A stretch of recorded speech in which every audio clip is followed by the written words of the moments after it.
What happens when a life is too broken for anyone to handle?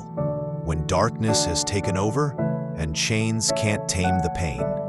Everyone gave up on him, but Jesus didn't. This is the Good News Minute.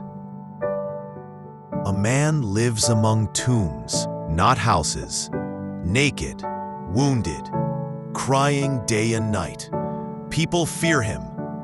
Chains have failed to restrain him. Demons torment him. He is not just isolated, he is forgotten.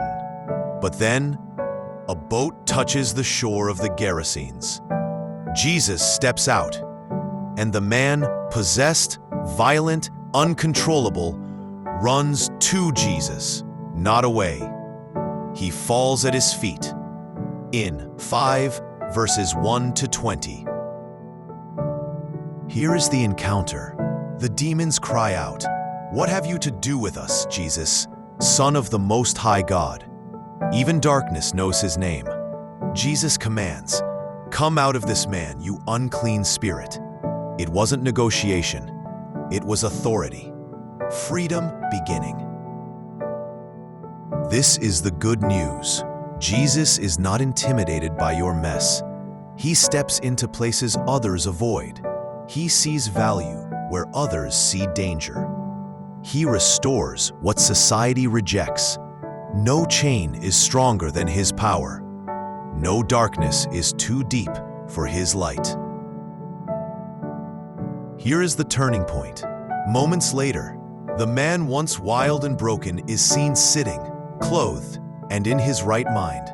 The demons begged to stay, but Jesus came to break chains, and the one people feared becomes the first missionary to this region. You might be watching right now and feel battling inner battles no one sees, tormented by past mistakes, lost, addicted, or ashamed, like you're too far gone. But hear this. If Jesus could restore a man living among tombs, he can restore you. He still sets captives free. He still breaks chains. He still speaks peace to troubled minds. Let him into your situation today. Invite him into the places you've tried to hide. Give him your fears, your habits, your pain, and watch him transform what looked impossible. Because with Jesus, no story is too broken, and no life is beyond repair. Let us pray together. Lord Jesus, for everyone watching struggling with fear, depression, addiction, or torment, let your light break through.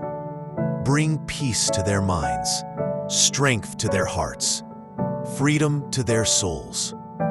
Set every captive free.